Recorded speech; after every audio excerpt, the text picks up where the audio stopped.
BJP core committee की बैठक में फैसला जन जन तक पहुंचाया जाएगा। इस वक्त की बड़ी खबर आपको बता रहे हैं, बीजेपी कोर कमेटी की बैठक में बड़ा निर्णय लिया गया है। जन जन तक पहुंचाया जाएगा बीजेपी का काम, सरकार का काम। एनडीए कई कार्यक्रमों को चलाएगी और बैठक में नेताओं को जिम्मेदारियां भी सौंपी गई है। हमने पहले ही बताया था कि ये बैठक कई मायनों में बेहद महत्वपूर्ण है और सरकार के कामों को जनता तक पहुंचाने की जिम्मेदारी बीजेपी के तमाम नेता और कार्यकर्ताओं को दी गई है। पीएम के जन्मदिन से पहले सेवा पखवाड़े का आयोजन होगा और एनडीए के आपसी सहयोग पर जोर दिया गया है। जेपी नड्डा की अध्यक्षता में ये बैठक हुई और बैठक में चुनावी रणनीति पर मंथन किया गया है। चुनावी तैयारियों की समीक्षा की गई है। तस्वीरें आप देखिए, बिहार के डिप्टी सीएम सम्राट चौधरी जेपी नड्डा का स्वागत करते आपको नजर आ रहे होंगे। विजय सिन्हा नजर आ रहे होंगे, दिलीप जायसवाल नजर आ रहे होंगे, यानी पार्टी के तमाम दिग्गज नेता इस बैठक में शामिल रहे।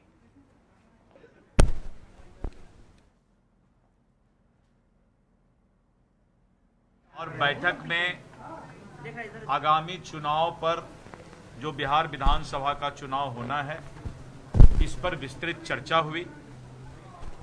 किस तरह से एनडीए गठबंधन के चट्टानी एकता और आपसी समन्वय के साथ मतदाता तक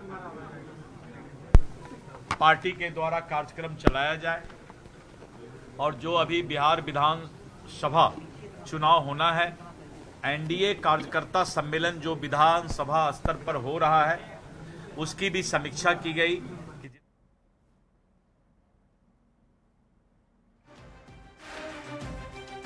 और देखिए, बीजेपी कोर कमेटी की बैठक में कई महत्वपूर्ण निर्णय लिए गए हैं, जिसमें पहला निर्णय ये है कि जन जन तक एनडीए सरकार की तरफ से किए गए कामों को पहुंचाना है। एनडीए की एकजुटता पर भी फोकस किया गया और साथ ही साथ तमाम बड़ी जिम्मेदारियां नेताओं को दी गई हैं। और जेपी नड्डा की अध्यक्षता में ये बैठक हुई, जिसमें एनडीए के आपसी सहयोग पर जोर दिया गया। और देखिए, बीजेपी कोर कमेटी की बैठक में क्या क्या हुआ है बता रहे हैं आपको। सरकार की योजनाओं को लेकर तमाम कार्यकर्ता नेता जनता तक पहुंचेंगे। जनता की समस्या हल करने पर जोर दिया गया है। इस बैठक में एनडीए कई कार्यक्रमों को चलाएगी। इसके अलावा नेताओं को अहम जिम्मेदारियां भी सौंपी गई है। बैठक में विधानसभा चुनाव पर चर्चा हुई है और इस चर्चा के दौरान एनडीए सम्मेलन की भी समीक्षा की गई। एनडीए की एकजुटता पर समीक्षा की गई। गठबंधन को धारदार बनाने पर चर्चा हुई है।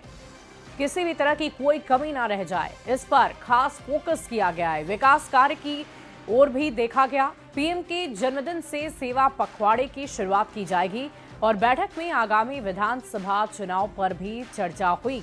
एनडीए सम्मेलन की समीक्षा की गई है।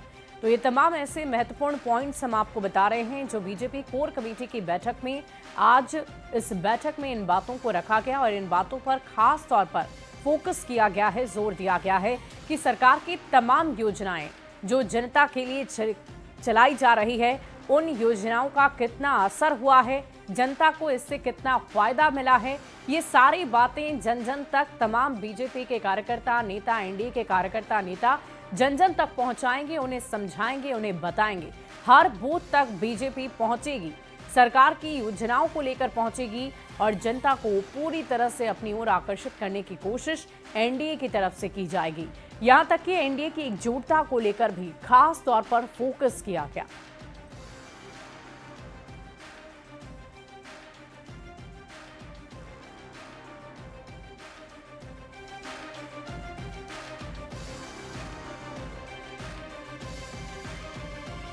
और देखिए, बीजेपी के राष्ट्रीय अध्यक्ष जेपी नड्डा बिहार दौरे पर हैं। जेपी नड्डा ने बिहार बीजेपी कोर कमेटी के नेताओं के साथ एक महत्वपूर्ण बैठक की और बैठक में विधानसभा चुनाव की रणनीति पर मंथन हुआ है। बिहार विधानसभा चुनाव में 2 महीने से भी कम का समय है और राजनीतिक दल अपनी रणनीति को फाइनल टच देने में जुट गए हैं। पीएम मोदी 15 सितंबर को पूर्णिया आ रहे हैं उसके पहले बीजेपी के राष्ट्रीय अध्यक्ष जेपी नड्डा पटना पहुंचे। नड्डा ने पटना के स्टेट गेस्ट हाउस में बिहार बीजेपी कोर ग्रुप के नेताओं के साथ बैठक की। बैठक में बीजेपी के संगठन महासचिव बीएल संतोष, दोनों डिप्टी सीएम सम्राट चौधरी और विजय सिन्हा, बीजेपी के प्रदेश अध्यक्ष दिलीप जायसवाल और बिहार बीजेपी के बड़े नेता मौजूद रहे। बैठक में विधानसभा चुनाव की रणनीति पर मंथन और तैयारियों पर चर्चा हुई।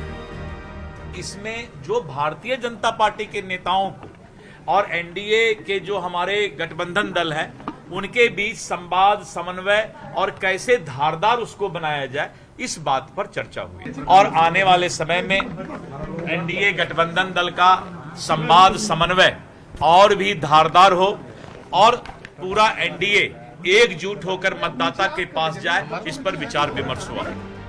जेपी नड्डा के बिहार दौरे पर आरजेडी नेता तेजस्वी यादव ने तंज कसा है। अब बिहार के 1% लोग बीजेपी नड्डा को नहीं जानते। अक्टूबर के पहले हफ्ते में बिहार विधानसभा चुनाव की तारीखों का ऐलान हो सकता है। उसके पहले दोनों ही गठबंधन चुनावी रणनीति के साथ साथ सीटों को लेकर उम्मीदवार तक के सवाल को सुलझा लेना चाहते हैं। बिहार एनडीए में बीजेपी सहित 5 पार्टियां शामिल हैं। ऐसे में अपने बिहार दौरे से जेपी नड्डा पार्टी की चुनावी रणनीति को तो फाइनल करेंगे ही, उनके दौरे से गठबंधन के अंदर सीटों का सवाल भी हल हो सकता है। न्यूज 18 के लिए पटना से शैलेंद्र कुमार के साथ ब्यूरो रिपोर्ट। और देखिए, एक बार फिर से बड़ी खबर आपको बता रहे हैं। बीजेपी कोर कमेटी की बैठक में महत्वपूर्ण फैसले लिए गए हैं। जन जन तक पहुंचाया जाएगा सरकार का काम। एनडीए कई कार्यक्रमों को चलाएगी। बैठक में नेताओं को जिम्मेदारी सौंपी गई है। और देखिए, इस पूरी खबर की अधिक जानकारी के साथ न्यूज 18 संवाददाता पटना से शैलेंद्र हमारे साथ जुड़ रहे हैं लाइव। और देखिए शैलेंद्र, हमें बताइए कि इस बैठक में बहुत सारे महत्वपूर्ण फैसले लिए गए हैं, बहुत सारी समीक्षा की गई है। क्या क्या ऐसी महत्वपूर्ण बातें बीजेपी नेताओं को बताई गई, समझाई गई, और आगे की रणनीति बीजेपी की क्या होगी? बिल्कुल, देखिए, जेपी नड्डा जब आज बिहार आए थे तो उनका कार्यक्रम था बिहार के नेताओं के साथ कोर कमेटी की बैठक में शामिल होना, जिसमें बिहार सरकार के सभी मंत्री और जो प्रमुख चेहरे हैं, जो भारत सरकार के मंत्री हैं बिहार से, वो सभी लोग इस बैठक में शामिल हुए। जेपी नड्डा ने अभी तक जो बीजेपी के द्वारा या फिर जो एनडीए के द्वारा जो कार्यक्रम चलाए जा रहे हैं बिहार में चुनाव को देखते हुए, उसका फीडबैक लिया। विधानसभावार जो सम्मेलन किया जा रहा है, उस सम्मेलन के कितने फायदे हुए, सम्मेलन कैसा चल रहा है, और अभी जिन जिन जगहों पर विधानसभा में सम्मेलन बाकी है वहाँ की क्या रणनीति होगी, इन तमाम चीज़ों को पर विस्तार से चर्चा की गई। साथ ही साथ 17 सितंबर विश्वकर्मा पूजा है और उसी दिन से प्रधानमंत्री नरेंद्र मोदी के जन्मदिन के अवसर पर सेवा पखवाड़ा कार्यक्रम का भी आयोजन किया जाना है। तो उसकी भी फीडबैक जेपी नड्डा ने ली कि किस तरीके से इस पूरे कार्यक्रम को पूरे बिहार में पहुंचाना है, क्योंकि इस बहाने भाजपा के जो कार्यकर्ता हैं हर एक बूथ तक पहुंचेंगे और जो सरकार की जो योजनाएं हैं उन योजनाओं को बताएंगे और जो कमियां हैं उसे भी देखेंगे। जेपी नड्डा ने साफ तौर पर कहा है कि लोगों से बात कीजिए, जो बिहार के बड़े चेहरे हैं उन्हें भी निर्देश दिया है कि आप लोगों से बातचीत कीजिए, लोगों की जो समस्याएं हैं उसे भी दूर कीजिए। तो ये कहीं ना कहीं एक टास्क भी जेपी नड्डा ने बिहार भाजपा के नेताओं को दिया है कि लोगों से किस तरीके से आप कनेक्ट होंगे, इसकी जिम्मेवारी दी है। और ख़ास तौर पर जो समस्याएं हैं, कहीं कोई परेशानी है, इन चीज़ों को देखिए और उसका हल भी निकालिए। यदि सरकार ने किसी खास वाकई शैलेंद्र, बहुत सारी जिम्मेदारियां नेताओं को दी गई हैं और इन्हीं जिम्मेदारियों के साथ अब नेता आगे बढ़ेंगे और आगामी विधानसभा चुनाव की तैयारी में युद्ध स्तर पर जुड़ जाएंगे। बहुत बहुत शुक्रिया आपका हमारे साथ जुड़ने के लिए। और इसी बीच इस वक्त की एक बड़ी खबर का रुख कर लेते हैं। प्रधानमंत्री नरेंद्र मोदी की मां का एआई वीडियो बनाने का मामला सामने आया है। दिल्ली पुलिस ने कांग्रेस पर केस दर्ज कर दिया है। दिल्ली के नॉर्थ एवेन्यू थाने में केस दर्ज हुआ। एफआईआर में कांग्रेस और कांग्रेस आईटी सेल का नाम भी है। बीजेपी की तरफ से ये शिकायत दर्ज कराई गई है, केस दर्ज कराई गई है। इस वक्त की बड़ी खबर आपको बता रहे हैं। प्रधानमंत्री नरेंद्र मोदी की मां का एआई वीडियो बनाने का ये मामला है, जिस पर दिल्ली पुलिस ने कांग्रेस पर केस दर्ज किया है। और देखिए, आपको बता दें कि इसको लेकर सियासी बवाल लगातार मचा हुआ है और इसी के मद्देनजर बीजेपी की तरफ से ये केस दर्ज किया गया है ताकि कांग्रेस पर एक्शन लिया जा सके।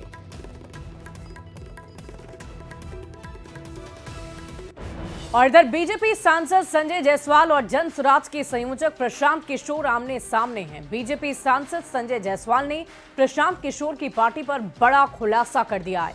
साथ ही पीके पर शराब कंपनियों से पैसे लेने का आरोप लगाया। संजय जायसवाल के आरोप पर प्रशांत किशोर भड़क गए। प्रशांत किशोर ने कहा कि जब गीदड़ की मौत आती है तो वो शहर की तरफ भागता है। ये रिपोर्ट आप देखिए। फाइनेंस मिल रहा है, सब तेलंगाना और तमिलनाडु से मिल रहा है, जो दोनों इंडी गठबंधन के प्रदेश हैं। चुनावी साल में बीजेपी सांसद संजय जायसवाल और जन स्वराज के संयोजक प्रशांत किशोर में ठन गई है। आरोप प्रत्यारोप की लड़ाई अब सीधे एक दूसरे को हैसियत दिखाने तक पहुंच गई है। संजय जायसवाल ने पहले फेसबुक पर पोस्ट कर प्रशांत किशोर को सीधी चुनौती दी। संजय जायसवाल ने लिखा कि जब उन्होंने तमिलनाडु में पीके के घोटाले को उजागर किया तो चूहे के बिल में छिप गए। फेसबुक पोस्ट के बाद न्यूज 18 ने जब उनसे सवाल किए तो संजय जायसवाल ने पीके की पार्टी जन स्वराज पर बड़ा खुलासा कर दिया। बीजेपी सांसद ने कहा कि पीके ने झूठ की बुनियाद पर ही पार्टी बनाई है। प्रशांत किशोर ने 2022 में ही दिल्ली में जन स्वराज पार्टी बना रही थी, फिर पीके ने अक्टूबर 2025 में पार्टी क्यों लॉन्च कर ली? उनका वकालतनामा परसों रात को मिला। उन्होंने कहा कि 2024 में उनके वकालतनामे में लिखा हुआ है कि 2024 2 अक्टूबर को इनकी पार्टी लॉन्च हुई है। तो जो अगस्त 2022 में पार्टी बनी थी जन स्वराज पार्टी, क्या वह फर्जी पार्टी थी? अगर वह दोनों सेम है तो ये पूरे बिहार के सामने झूठ बोलने की क्या जरूरत है कि हम 2 अक्टूबर 2024 को बनाए हैं? क्योंकि जो 22 में जो जन स्वराज का एड्रेस लिखा हुआ है, आज भी वही एड्रेस है।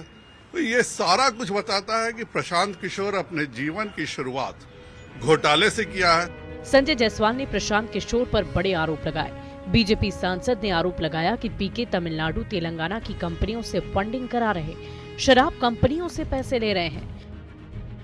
को जितना फाइनेंस मिल रहा है, सब तेलंगाना और तमिलनाडु से मिल रहा है, जो दोनों इंडी गठबंधन के प्रदेश हैं।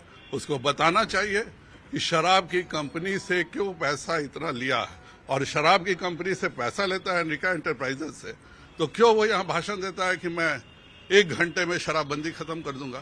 क्या इसका कारण एनरिका एंटरप्राइजेज तो नहीं है? प्रशांत किशोर को सीधी चुनौती देने के बाद प्रशांत किशोर ने भी संजय जायसवाल पर पलटवार कर दिया है। पीके ने कहा कि संजय जायसवाल का दूर दिन आने वाला है। जायसवाल 4 दिन में ठंडे पड़ जाएंगे। तुमको पहले बोले हैं गीदड़ का जब मौत आता है उस शहर की ओर भागता है। तो संजय जायसवाल जैसा टुटपुंजिया नेता का जब दुर्दिन अभी आने वाला है तो उछल रहे हैं। इनके बड़े भाई दिलीप जायसवाल ऐसी तरह उछल रहे थे, कह रहे थे पैसा किशोर। अब जाके पूछिए तो क्या बोल रहे हैं। तो जैसे हाथ वो जोड़ रहे हैं वैसे ये भी अभी 4 दिन में ठंडा हो जाएंगे। इनको पहले हाथ पाँव मार लेने दीजिए, जितना उछलना है उछल लेने दीजिए। कहा क्या था कि प्रशांत किशोर को जेल में डलवाएंगे। 7 जन्म लगेगा ना संजय जायसवाल को तो हमको जेल में हमको भिजवाएंगे। हम यहीं पर खड़ा हैं बिहार में, डंके की चोट में। सरकार है संजय जायसवाल का बिहार में और दिल्ली में, जो दम है तो करके दिखा लो। प्रशांत किशोर लगातार एनडीए नेताओं पर भ्रष्टाचार के आरोप लगा रहे हैं। पीके पहले दिलीप जायसवाल फिर मंत्री मंगल पांडे पर भ्रष्टाचार का आरोप लगा चुके हैं। प्रशांत किशोर ने संजय जायसवाल पर भी बेतिया छावनी पुल को लेकर आरोप लगाए थे, जिस पर बीजेपी सांसद ने पीके को नोटिस भेजा था। अब संजय जायसवाल और प्रशांत किशोर की सियासी लड़ाई आमने सामने है। न्यूज 18 के लिए पटना से संवाददाता शैलेंद्र कुमार की रिपोर्ट। और इधर 15 सितंबर को पीएम मोदी पूर्णिया के दौरे पर आएंगे। पीएम मोदी 40,541 करोड़ रुपए की योजनाओं का शिलान्यास और उद्घाटन करेंगे। इसमें हवाई अड्डे से लेकर नई रेल लाइन और थर्मल पावर प्रोजेक्ट सहित दर्जनों योजनाएं शामिल है। पीएम मोदी पूर्णिया एयरपोर्ट का भी उद्घाटन करेंगे और वहां से पहली कॉमर्शियल फ्लाइट को हरी झंडी दिखाएंगे। ये रिपोर्ट आप देखिए।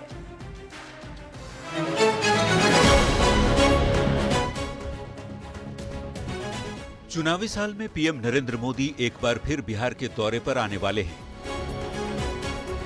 प्रधानमंत्री 15 सितंबर को पूर्णिया आ रहे हैं, जहां वे 40,541 करोड़ रुपए की विकास योजनाओं का शिलान्यास और उद्घाटन करेंगे।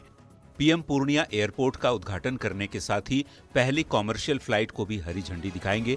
भागलपुर के लिए नमामि गंगे परियोजना के तहत STP प्रोजेक्ट का भी प्रधानमंत्री उद्घाटन करेंगे।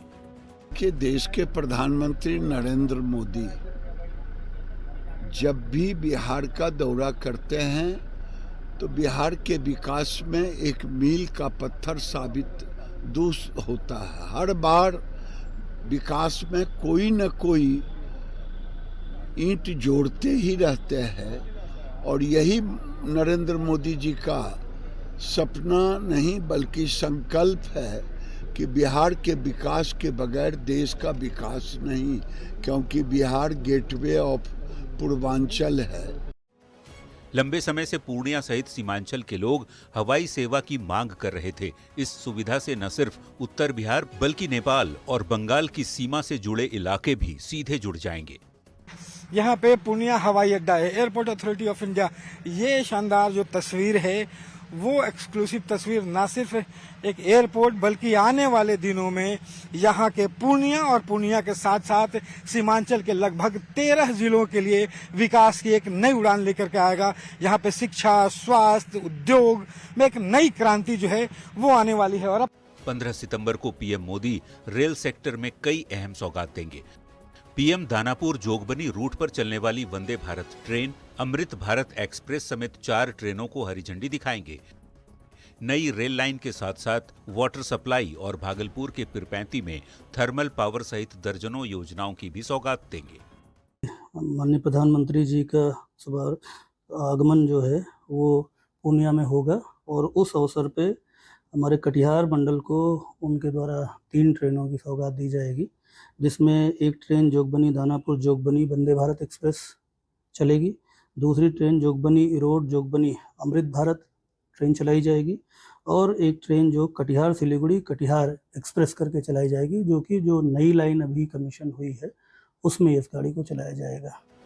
पीएम मोदी पूर्णिया के 0 माइल शीशाबाड़ी एसएसपी ग्राउंड में जनसभा को संबोधित भी करने वाले हैं। पीएम की सभा को लेकर करीब 9 लाख स्क्वायर फीट में 5 हैंगर बनाए गए हैं, जिनमें करीब 3 लाख लोगों के बैठने की व्यवस्था की गई है। न्यूज 18 के लिए पूर्णिया से रवि एस नारायण के साथ कुमार प्रवीण की रिपोर्ट। और इधर 15 सितंबर को पीएम मोदी पूर्णिया के दौरे पर आएंगे। पीएम मोदी 40,541 करोड़ रुपए की योजनाओं का शिलान्यास और उद्घाटन भी करेंगे। पीएम मोदी पूर्णिया एयरपोर्ट का उद्घाटन करेंगे और वहां से पहली कॉमर्शियल फ्लाइट को हरी झंडी दिखाएंगे। लंबे समय से पूर्णिया समेत सीमांचल के लोग हवाई सेवा की मांग कर रहे थे और उस सुविधा से न सिर्फ उत्तर बिहार बल्कि नेपाल और बंगाल की सीमा से जुड़े इलाके भी सीधे तौर पर जुड़ जाएंगे। पूर्णिया एयरपोर्ट पूरी तरह से तैयार है। अत्याधुनिक सुविधाओं के साथ शुरू हो रहे एयरपोर्ट का जायजा लिया है न्यूज 18 संवाददाता रवि एस नारायण ने।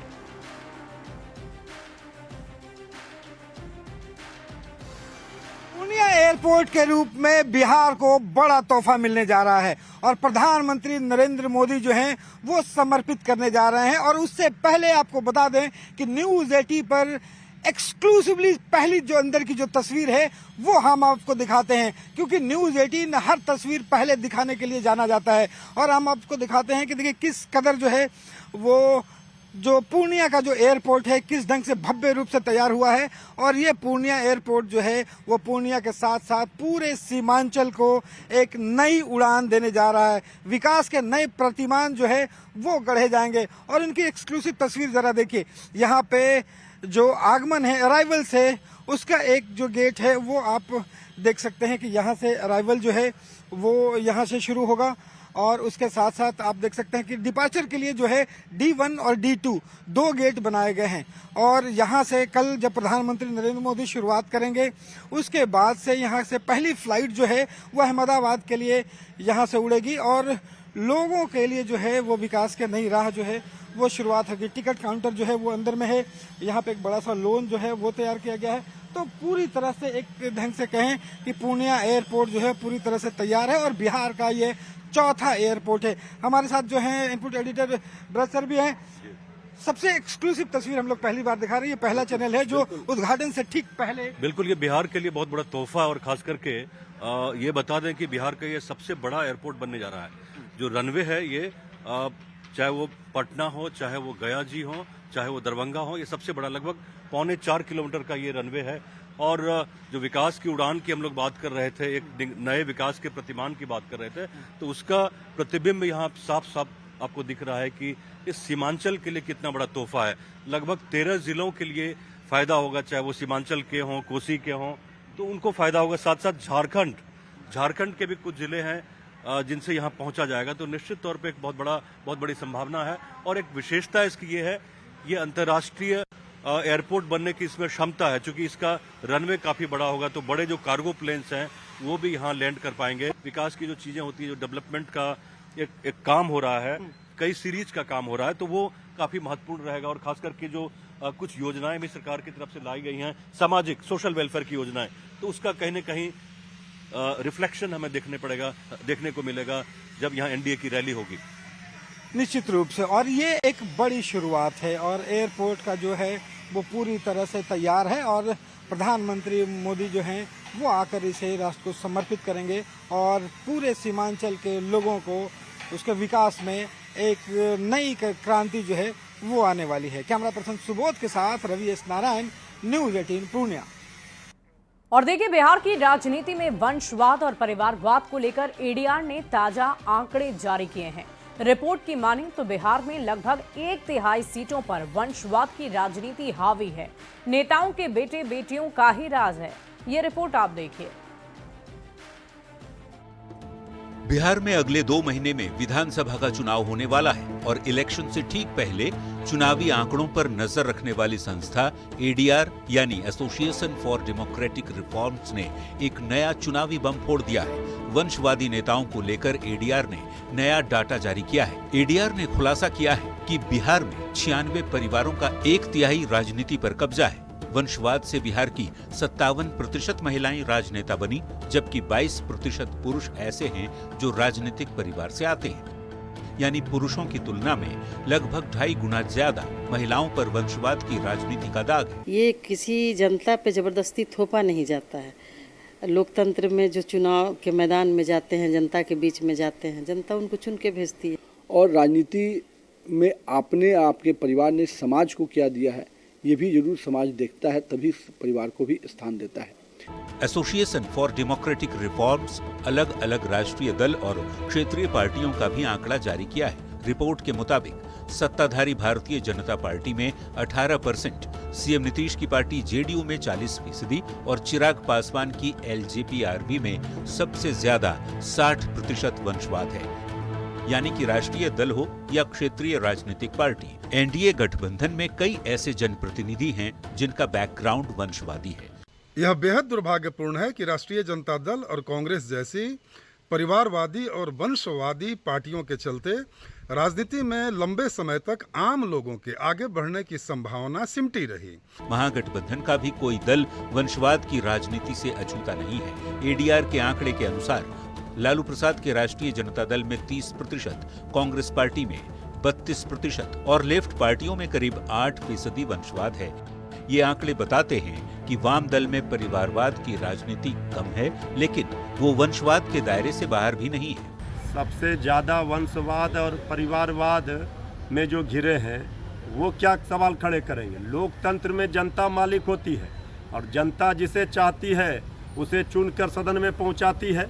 ये एक कड़वी सच्चाई है कि बिहार में 96 परिवारों का 1/3 राजनीति पर कब्जा है। इस मामले में बिहार महाराष्ट्र के बाद देश भर में दूसरे स्थान पर है।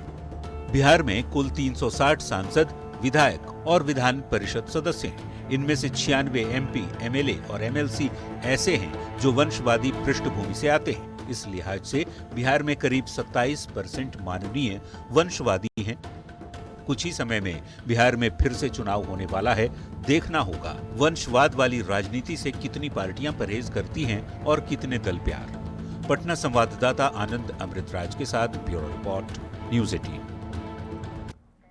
बढ़ते अन्य खबर की ओर, मुजफ्फरपुर में तेजस्वी यादव ने बड़ा बयान दिया है। तेजस्वी ने कहा कि वो बिहार के 243 सीटों पर चुनाव लड़ेंगे और तेजस्वी को देखकर ही आप वोट दीजिएगा।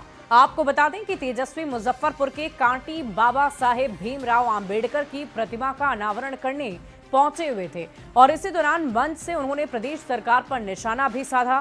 साथ ही सरकार सिर्फ उनकी नकल कर रही है, ये भी कहा है। 243 सीट पर तेजस्वी चुनाव लड़ेगा।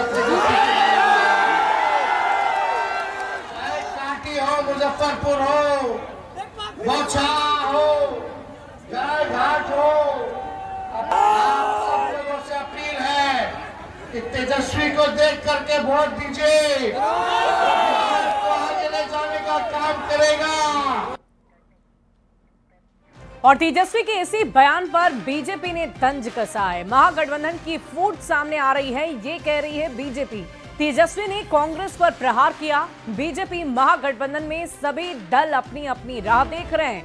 बीजेपी ने ये बड़ा बयान दिया है। बड़ी खबर आपको बता रहे हैं। तेजस्वी के बयान पर बीजेपी ने तंज कसते हुए कहा कि महागठबंधन की फूट अब खुलकर सामने आ रही है। महागठबंधन की सभी पार्टियां अपनी अपनी राह देख रही है। द्वारा मुजफ्फरपुर में राज्य के सभी 243 सीटों पर चुनाव लड़ने का ऐलान कर देने से महागठबंधन में शामिल घटक दलों में फूट अब साफ साफ दिख गया है। इसमें शामिल सभी दल अब अपनी अपनी राहें चुनने में लगे हैं। पर्दे के पीछे इसे कांग्रेस पर प्रहार माना जाएगा। तेजस्वी जी की तस्वीर को देखकर वोट दीजिए का साफ मायने है कांग्रेस के युवराज राहुल गांधी से दूरी बनाना। और इस बीच एक बड़ी खबर जमुई से आ रही है, जहां चकाई विधानसभा में आयोजित एनडीए के कार्यकर्ता सम्मेलन में जबरदस्त बवाल हो गया। एनडीए के कार्यकर्ता सम्मेलन में अफरा तफरी का माहौल हो गया। मंच पर ही स्थानीय विधायक और मंत्री सुमित कुमार सिंह, पूर्व एमएलसी संजय प्रसाद आपस में ही भिड़ गए। फिर मंच पर दोनों के समर्थक भी भिड़ गए। मंच पर तनातनी का माहौल बन गया। मंच पर ऐसे हालात बन गए कि केंद्रीय राज्य मंत्री रामनाथ ठाकुर समेत कई नेता हैरान रह गए। दरअसल हंगामा तब हुआ जब मंच पर मौजूद पूर्व एमएलसी संजय प्रसाद किसी बात पर नाराजगी जाहिर कर रहे थे और तभी मौके पर मौजूद मंत्री सुमित कुमार सिंह खड़े हो गए। फिर दोनों के भिड़ने के बाद उनके समर्थक भी मंच पर आ चढ़े और हंगामा जबरदस्त होने लगा। इस दौरान मंच पर मौजूद पुलिस वालों को काफी कड़ी मशक्कत करनी पड़ी स्थिति को नियंत्रण में करने के लिए। स्थिति को देखते हुए मंच को छोड़ पूर्व एमएलसी संजय प्रसाद अपने समर्थकों के साथ चले गए। आपको बता दें कि पूर्व एमएलसी संजय प्रसाद 2020 के विधानसभा चुनाव में जेडीयू के प्रत्याशी थे, जबकि निर्दलीय प्रत्याशी के रूप में सुमित कुमार सिंह ने जीत हासिल की थी। तो जो था, जो पूर्व मैंने वंश से चला आ रहा था, वो सोचे थे रोब यहाँ करेंगे। हमने कहा कि आप निर्दलीय आप क्यों यहाँ आए? ये एनडीए का चकाई विधानसभा का बैठक है और उसका बैठक आप हैं इस पार्टी में। तो उन्होंने कहा समर्थन दिया। के समर्थन दिया तो माननीय मुख्यमंत्री जी की बैठक में आप जाते हैं, कैबिनेट में जाते हैं, उसके लिए मलाई खाए 5 साल। आप समर्थन दिए तो ठेकेदार तो भी बने, ठेकेदार का मैनेज तो भी किए, ठेकेदार में कमीशन तो लिए, बालू बेचवाए, पूरे जिला में कमीशन तो भी ले रहे हैं। देखिए, उनको पहले समझदारी की कमी है। निर्दलीय विधायक वो कह रहे हैं तो उनको पहले ये सवाल हमारे नेता से पूछना चाहिए कि निर्दलीय विधायक मंत्री कैसे बना हुआ है। वो तो हमारे नेता पे सवाल खड़ा कर रहे हैं।